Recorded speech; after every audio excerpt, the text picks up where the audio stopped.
Hello, this is Janet Michael. In addition to hosting The Valley Today each weekday at noon on the River 95.3, I also produce podcasts, and I'm excited to introduce you to a new podcast series in partnership with Lord Fairfax Community College. Having provided higher education and career training for the past half-century, LFCC is tightly interwoven into the fabric of the Northern Shenandoah Valley and Piedmont regions. Join me every week for conversations with current and former students to hear their funny and inspiring stories as we learn about their journey to higher education, the role that LFCC has played, where they are now, and where they plan to go. We'll also talk to current and former professors about their experiences and best memories of LFCC over the past 50 years. Get every single episode as they're released on our website at theriver953.com under the podcast tab, or you can subscribe for free in Apple Podcast, Google Podcast, on Spotify, Amazon Music, wherever you listen to podcasts. Just search for LFCC Stories.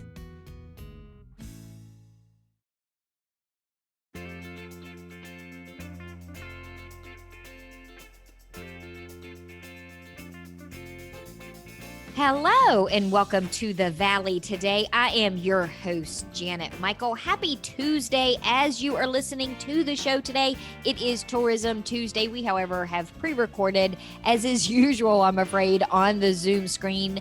But we have got an extra special guest on the Zoom screen with us today. Christine Germeyer is here. She is the Executive Director for First Night Winchester. And Christine, you and I have had many conversations about how special First Night is to me. But I got to tell you, I am giving you solid props because a lot of other nonprofits have just completely canceled their big events. And you guys chose a whole different path that's going to let a lot more people enjoy it this year. It is. I think the good that's coming out of it for this year is that for the first time ever, folks will be able to see all of the entertainment. You know, in previous years, people struggled, with 14 hours of programming, people struggled to be able to get from venue to venue and catch all the different performers that were coming in, either because they would stop to grab a bite to eat on the Old Town Walking Mall, or they wanted to spend a little time with their family. And so you don't have to feel rushed this year. This year, we're going to bring it to you in the comfort of your home or wherever your smartphone can travel. And you'll get to be warm. Never mind having to miss a couple of acts. You get to be warm and toasty. Oh, you're not kidding. You're not kidding. Oh my goodness. I think the coldest temperature we had on record was 9 degrees at midnight when the apple dropped. And that was just a few years ago.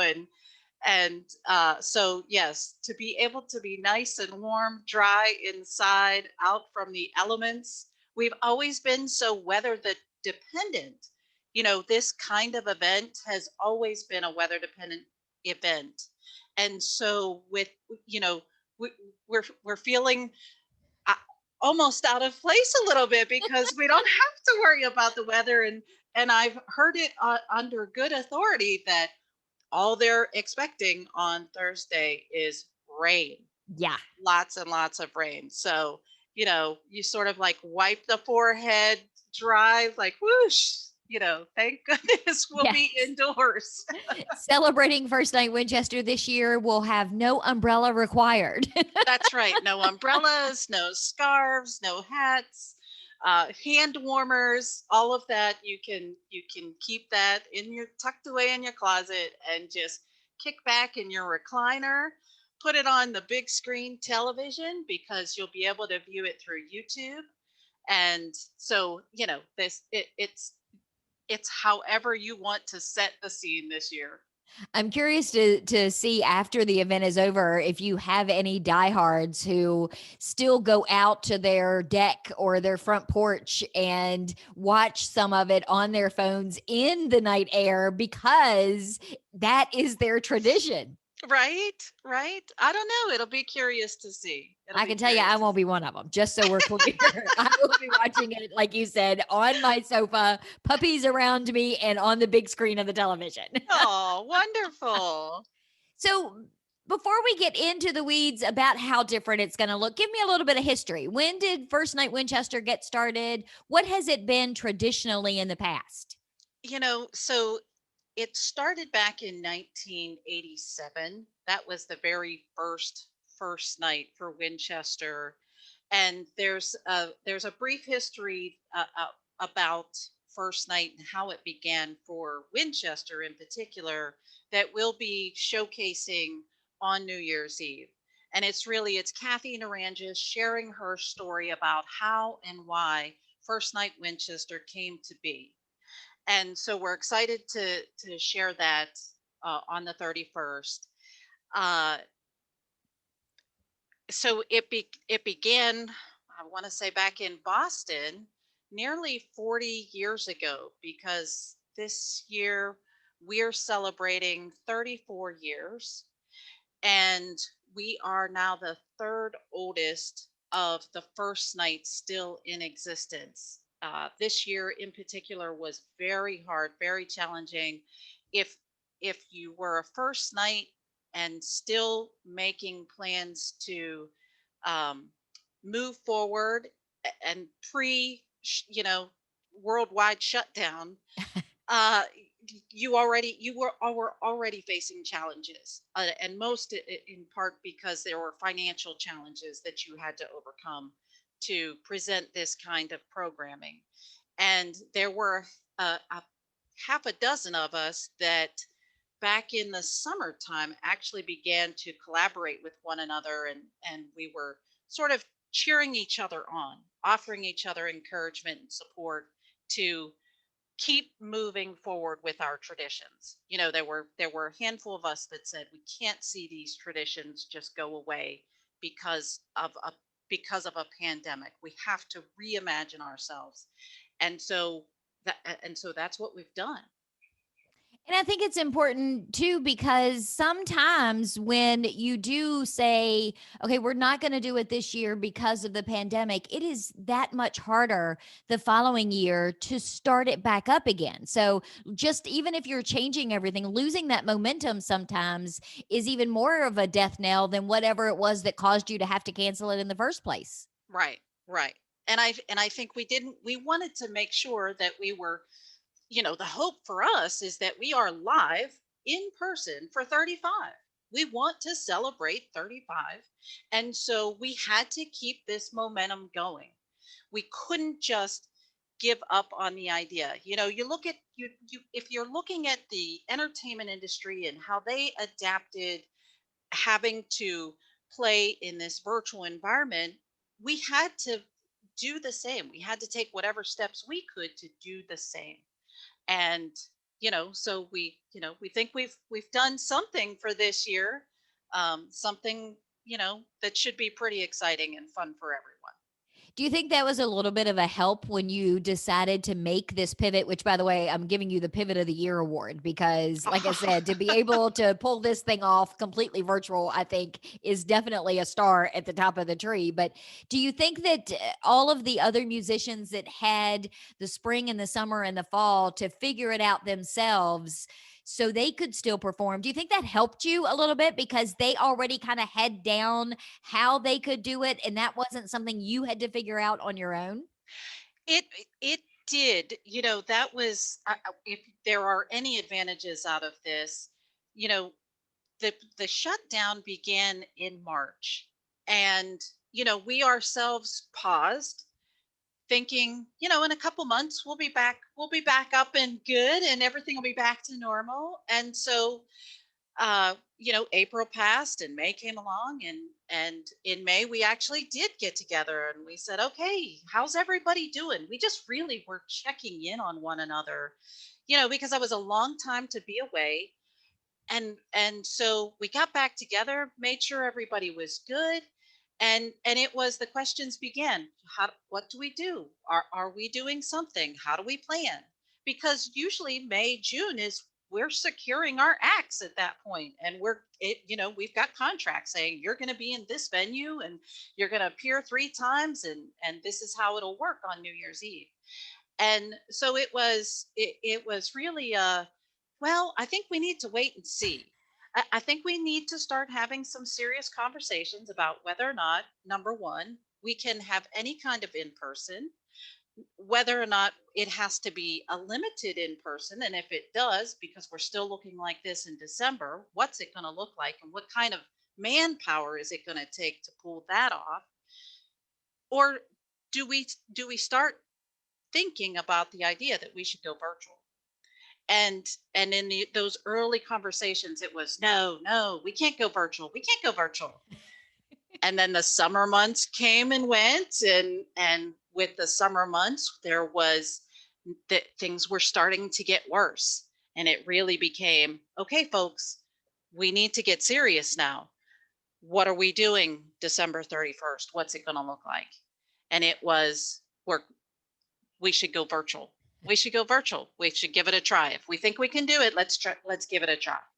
Virtual didn't look so bad when the other option was to not do it at all. Exactly. Exactly. I mean, and in all honesty, that was one of the options that was just, somebody put it out there, and it was, no, we can't. We've got to continue, however we can in a virtual setting. Let's try to continue. And so with that, it was okay, put something together.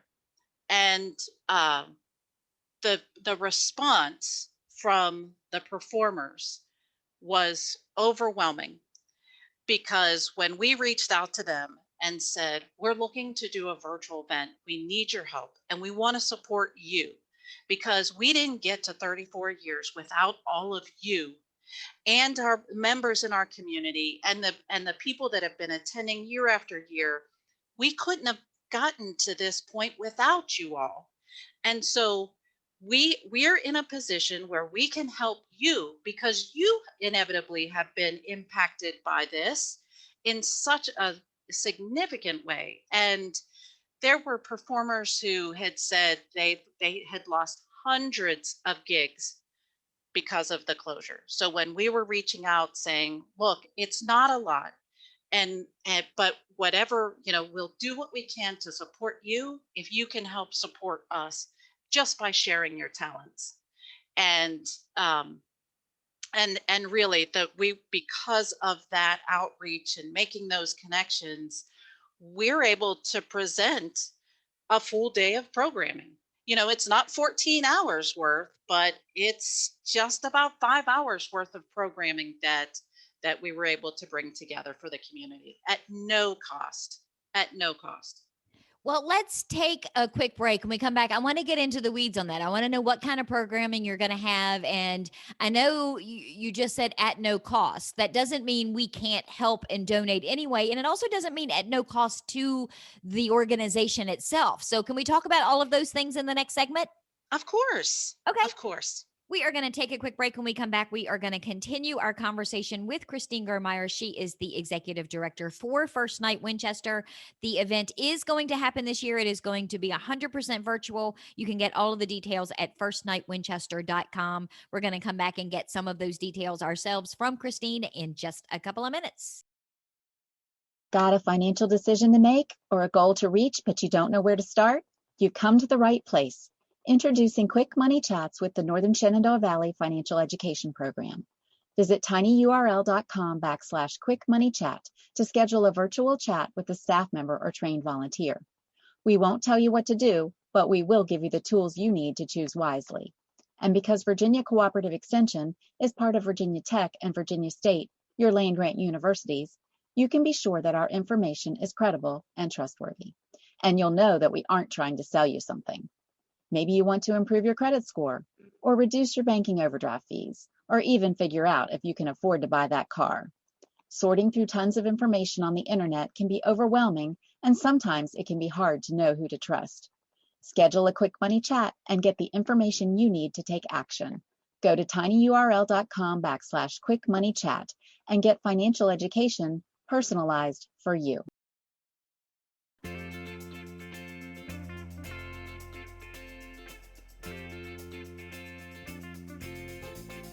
Welcome back to the Valley today. I am your host, Janet Michael. Happy Tourism Tuesday as you are listening to the show today. We, however, have pre-recorded our conversation on the Zoom screen. We are chatting with Christine Germeyer. She is the executive director for First Night Winchester.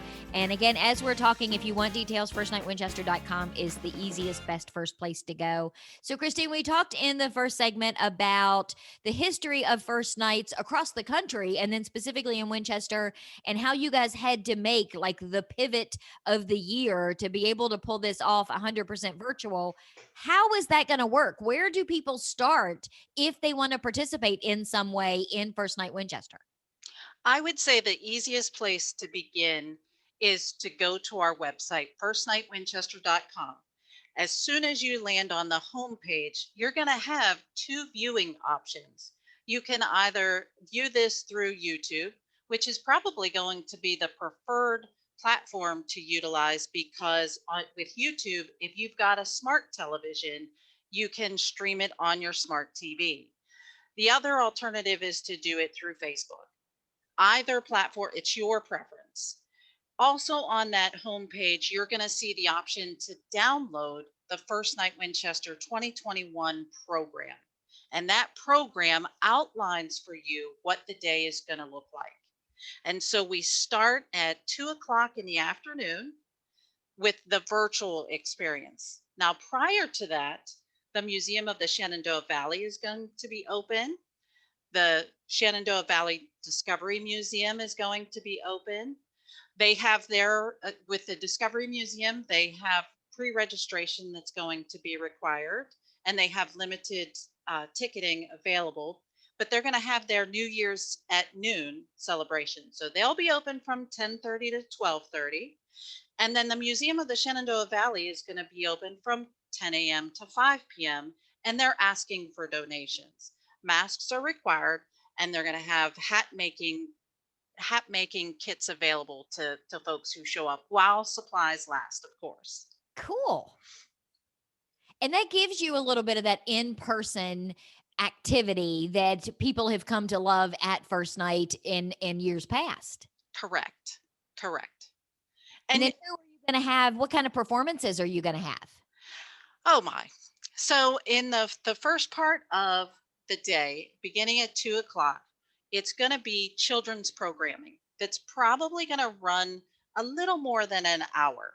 We tried to be very mindful not to oversaturate folks on the screen and provide so much screen content that you suffer from screen fatigue.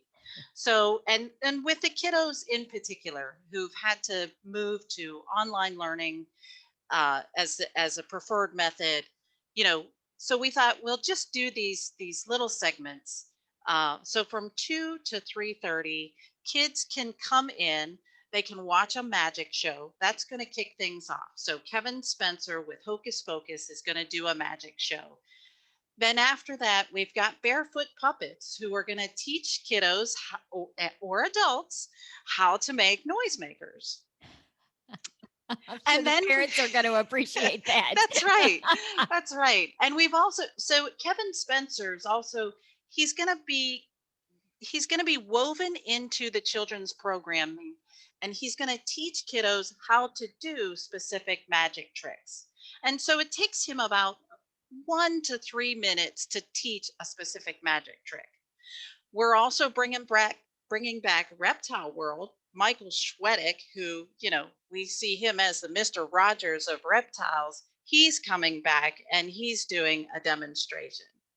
There's also going to be a bubble show that we're doing as part of that programming.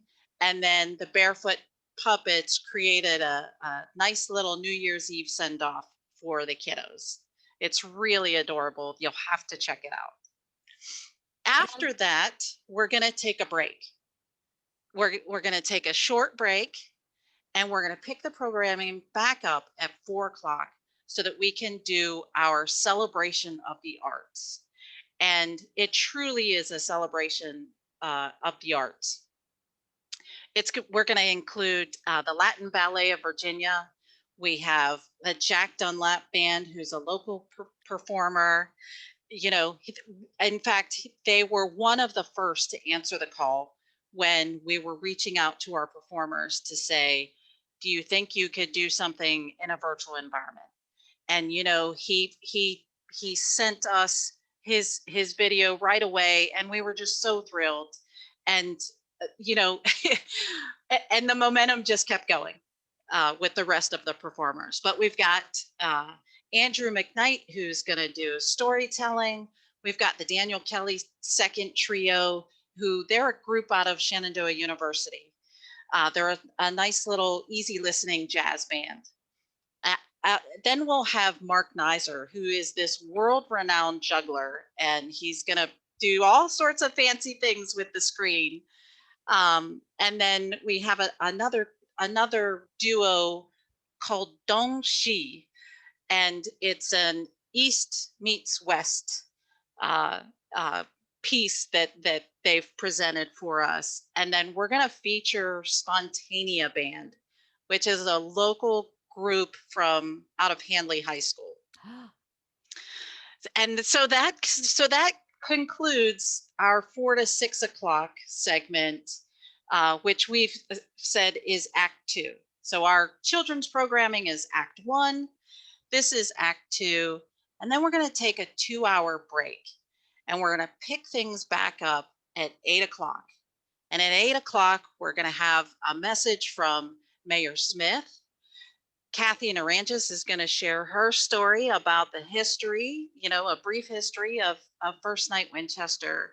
And then we've got a whole bunch of performers that are coming in. Bobby Black Hat Band, they're going to get you up on your feet dancing. We're going to get you up moving right at the top of 8 o'clock. And then the program's going to go throughout, and we introduce a lot of new artists, all a variety too. It's not all the same kinds of performers. So we've got Robbie Lyman coming back. We've got Tara Bochi that's doing a classical piece. We have El Gleno Grande, the horse guy, who's bringing his comedy in.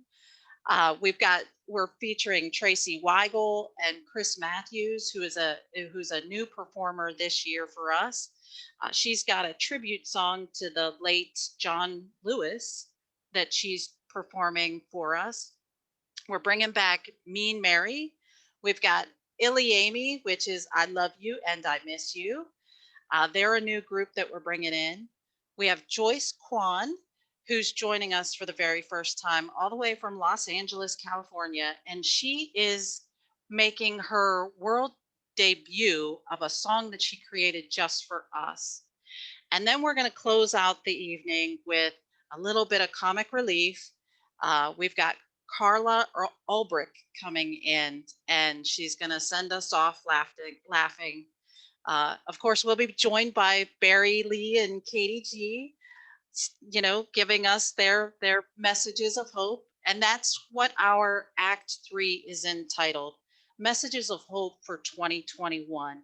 And so all throughout the programming for the entire day, you're going to hear messages of hope from the artists, from members of the community alike, everyone just trying to infuse hope and welcome 2021 with renewed hope. And that was our plan all along, was that every new year brings hope. Well, and it makes sense because, you're not doing a last night, you're doing a first night, and that's when you're looking ahead. So that really does make a lot of sense. Yes.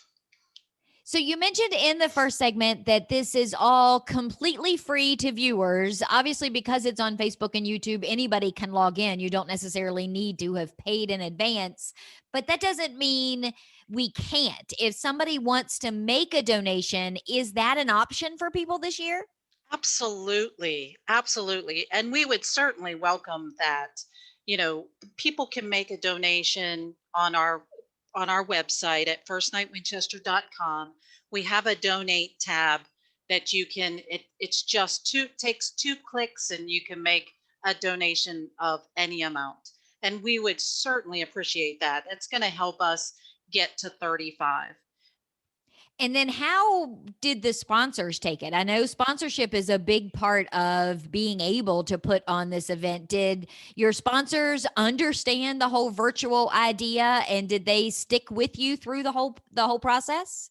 They did. We were overwhelmed by the response from our sponsors who continued to partner with us. Valley Health, Shenandoah Valley, Westminster, Canterbury, the Grubb Crane Rental. We've got Malloy Automotive Group or Malloy Toyota. Of course, we got a lot of support from the Virginia Commission for the Arts and the National Endowment for the Arts. And we've also had, Kathy and Nick Narangis and their family, the Woltz Winchester Foundation, and Dr. Gerald McNichols, the Museum of the Shenandoah Valley, and the Bayless Wealth Management Group of Wells Fargo's advisor, and so many more. We cannot thank them enough for continuing to believe in our mission of bringing friends and families together to unite the community in all its diversity through the visual and performing arts. So our hats off to all of our sponsors, big and small, from our titles to the confettis. We love them. We're so appreciative of them. And I want to make sure people understand, because I know the hope had been up until probably just a few weeks ago that you were maybe going to still be able to do just the ball drop and the fireworks in person, but that's not going to happen this year either. So people shouldn't try to head downtown to see that going on New Year's Eve night. They should not. With the governor coming in just a few weeks ago, like you said, putting in more restrictions, the board said, we can't allow that to happen to the community. We can't add to anything that's going to cause any more cases to rise. We're trying to do our part, play it smart. Let's keep each other safe. Will I have the opportunity to watch it on New Year's Day or sometime next week if I miss any piece of it, or is it all live and in the moment only? Right now, it's live and in the moment only. I don't know quite just yet, and that's, all of this pivoting and all of the technology that's involved. We're not quite sure whether or not it's going to continue to live on our YouTube channel or on the Facebook page. So that makes it even more important that people have to show up. And I love that you're taking breaks in between, because it means I'm not completely tied to my television for the entire time. I can make some dinner, I can take the dogs out, I can do what I need to do and still get to participate again without having to leave the confines of my house and my property. Exactly. And we were very purposeful, even in the programming, how we were laying out certain performers. If your intention was that you wanted to catch the classical act Terra Voce, well, then you're going to know they're going to show up right after Bobby Blackhat and before the following performer. And, if you just wanted to tune in for the comedy. And on average, the performances are running 10 minutes. So this is just a tasting of these performers. They're not full shows that they're doing. They're doing just a few songs to share with the community. And I think that's a smart choice too, because people are in their homes. So their attention span is probably going to be a little bit shorter than if they were actually on site and came expecting to sit for 30 minutes or longer. I think it makes perfect sense to do it in little bite-sized nuggets. Right. And we tried to, that was part of what we tried to keep true to what you would do in person, because oftentimes you see folks come in for a few minutes, to watch a performer in one venue so that they can pick up and run and try to catch somebody, as they're trying to cram in all the entertainment that they can that evening. They exit one venue to get to another venue. And so you're, for the most part, you're catching 10 to 15 minutes if you're doing that. So people should go to your website starting at 2:00 on New Year's Eve on the 31st. And can you tell me the website one more time? firstnightwinchester.com. And then how would they find you on Facebook? Do they just do a search for First Night Winchester? They can just put in a search for First Night Winchester on Facebook, and the same with YouTube. But as I mentioned, the easiest path to get there is to go to the website, and there's a screen that gives you either option to watch on YouTube or watch on Facebook, and you can click on either of those options, and it takes you directly to our pages. And the cool part about that too is even if you don't have a smart TV, if you have a laptop and an HDMI cable, you connect your cable to the TV, you connect it to your laptop, and it will throw the screen to your television for what's on your laptop. No internet required. So there's Right. my tech tip for the day. And you bring up a really good point, because we've been trying to share some of those tips on our Facebook page to say, if you don't know how to connect to your smart TV, or you don't know how to get the signal from your smartphone to another device, we can help you. Christine, thank you for helping me. You also came in and saved the day at the last minute when I had a reschedule for today's show. So you're my hero in all kinds of different respects today. Oh, thank you so much, Janet. It's always wonderful to talk to you. And happy anniversary on New Year's Eve. Thank you very much. He's still alive. I haven't killed him yet. I always joke that by the time we hit 20 years, he might have to be waking up with a pillow over his face. But this is year 22, and he's still alive and kicking. Oh, that's wonderful. We are going to wrap up our conversation today with Christine Germeyer. She is the executive director at First Night Winchester. It is happening this year. It will be completely virtual. You can get all of the details at firstnightwinchester.com. I will meet you back here tomorrow. I'll have a brand new episode of The Valley Today ready to go for you. We are chatting with Sally Michaels from the Frederick County EDA. So meet me back here just a few minutes after noon.